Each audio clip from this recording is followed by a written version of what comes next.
Thumbing my nose at the death on a bridge on fire. I want to give you a sense of what recklessness, or perhaps sheer madness or stupidity, or what can only make sense, can look like in the face of death and chaos in the midst of war. Thumbing my nose at death may have saved me. It was towards the end of the 1973 war, Yom Kippur War. My unit had finally been deployed and we were assigned to cross the bridge over the Suez Canal into Egypt and to head north towards the city of Ismailia. But this bridge was not an ordinary crossing. It was a bridge on fire, bridge of fire. The Egyptians knew that we, the IDF, cross the canal. If we, the IDF, cross the canal, the road to Cairo may lay open for us. They defended the bridge with everything they had left towards this part of the war: artillery shell, airstrikes, anti-tank missiles, and more.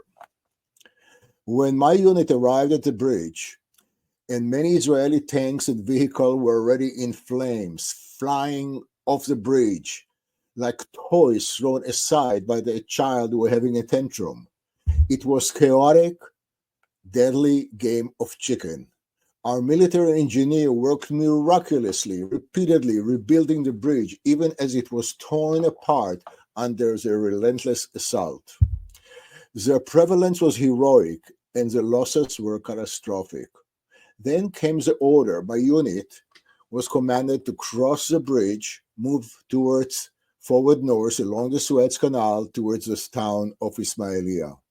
Everyone in my unit piled up onto the vehicles, engines roaring, charging ahead through the smoke and fire as a way to cross the canal, cross over the bridge, get off the heavily bombed bridge as fast as possible.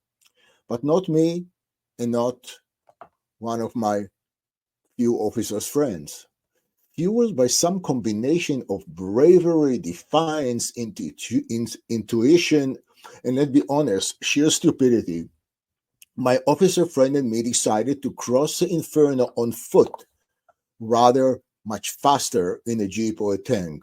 No cover, no protection, just us entering into the storm of fire and metal. We moved towards the middle of the bridge. Bomb exploded around me.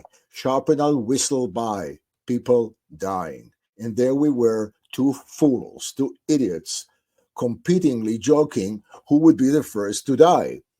Who would get the honor of placing a wreath on the other one's grave at the famous military graveside back in Jerusalem? Halfway across the bridge, something strange happened, and I stopped. Just stood still while chaos and death raged all. Everything seemed to quiet down, at least in my mind, and in the surreal stillness I felt calm. Then I did something both reckless, stupid, and ridiculous. I looked up into the smoke-filled sky and raised my middle finger. A simple, defiant gesture, my way of saying, death, I don't fear you. In that moment, it wasn't just thumbing my nose at death. As far as I was concerned, I was affirming life, survival, and the absurdity of the situation.